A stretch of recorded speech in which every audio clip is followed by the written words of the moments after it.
So we turn now from the themes of Shabbat to the themes of Passover Yisker.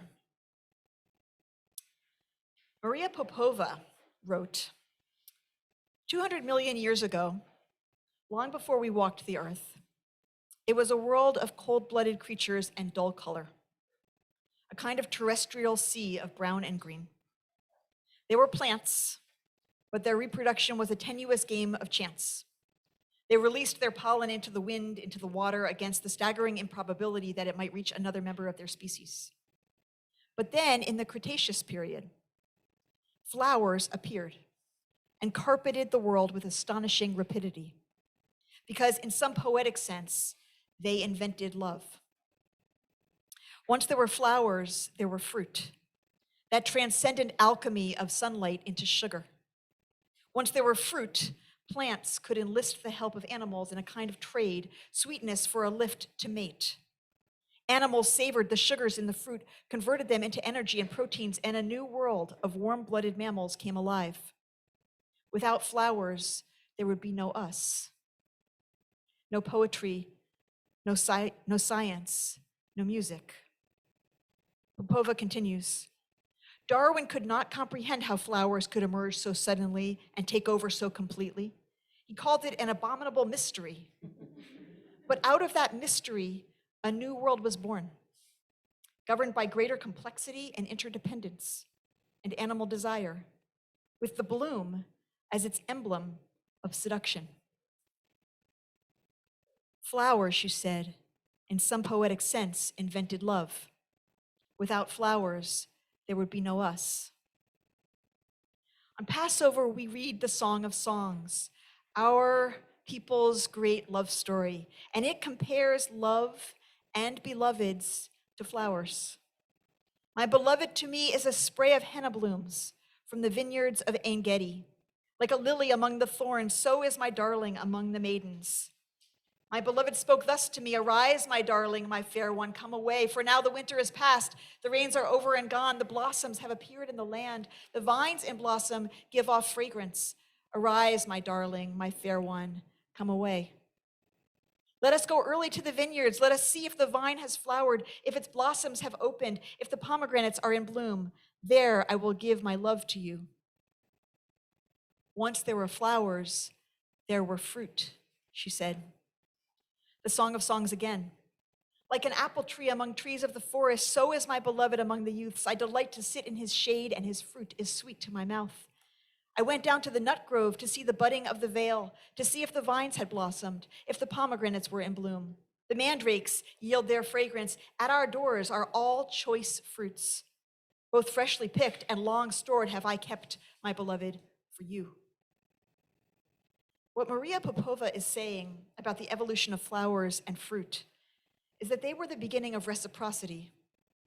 They were the beginning of interdependence, of not just romantic love, but all love between all beings, all the finding of ourselves connected with one another, all the dependence and interdependence, all the belonging to each other, all love. The reason that death hurts is because we love. It reminds me of a favorite poem by Lee Young Lee.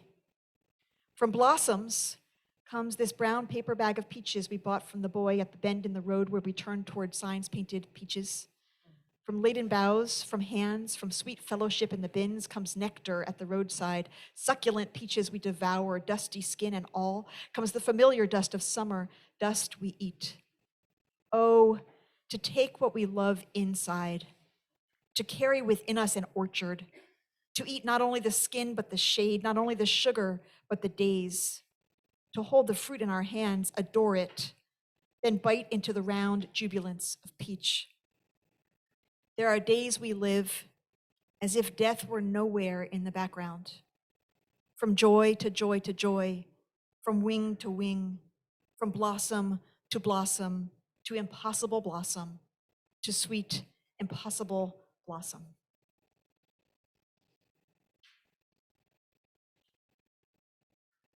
A A few weeks ago, I went for a walk with a member of our congregation who suffered a bitter, unfathomable death this year. As we were writing to one another to meet up, I suggested that we walk in the park that day because the flowers were just beginning to bloom on the trees. As soon as I sent the message, I remembered that my message would cause him pain. Because as much as those blossoms would give him cheer, they would also wound him. His loved one delighted in flowers, adored flowers. And he had been dreading spring without his dear family member, dreading walking among the blooming trees, dreading all of the colorful gardens without his dear one to ooh and ah, to wonder and praise, to feel the joy of all those blooms. How the beauty brings us joy, how the beauty brings us pain. This is by Monica Babbitt. You don't just lose someone once. You lose them when you close your eyes each night and as you open them each morning. You lose them throughout the day, an unused coffee cup, an empty chair, a pair of boots no longer there. You lose them as the sun sets and darkness closes in. You lose them in the ordinary paperwork, household chores, routines taken for granted. You lose them in the familiar, a song they used to sing, the scent of their cologne, a slice of their favorite pie. You lose them in conversations you'll never have and all the words unsaid. You lose them in all the places they've been and all the places they long to go. You lose them in what could have been and all the dreams you shared. You lose them as you pick up the broken pieces and begin your life anew. You lose them when you realize this is your new reality. They're not coming back. No matter how much you miss them or need them, no matter how hard you pray, they're gone. And you must go on. You lose them as the seasons change and the flowers blossom. You lose them again and again. The thing is, we do lose them. We do lose the ones we love. We lose them from our sight. We lose them from our touch. We lose them to the primordial garden, Gan Eden, whose blossoms, like our love, are eternal. The Song of Songs again. My beloved has gone down to his garden, to the beds of spices, to browse in the gardens and to pick lilies. I am my beloved's, and my beloved is mine. He browses among the lilies. Our loved ones continue on in that flower-carpeted expanse beyond time, beyond sense, beyond knowing, but not necessarily beyond hearing. We still hear their voices, their words, their laughter, their song in our minds, in our hearts, in our ears, in our dreams. The Song of Songs knew about this too. The Song of Songs knew about love and about death. Let me be a seal upon your heart, like the seal upon your hand, for love is as strong as death. O you who linger in the garden, a loved one is listening. Let me hear your voice. It is the season of flowers. It is the season of love. It is the season of remembering. May we remember their beauty. May we hear their voices. May we feel their love. May their memories be a blessing.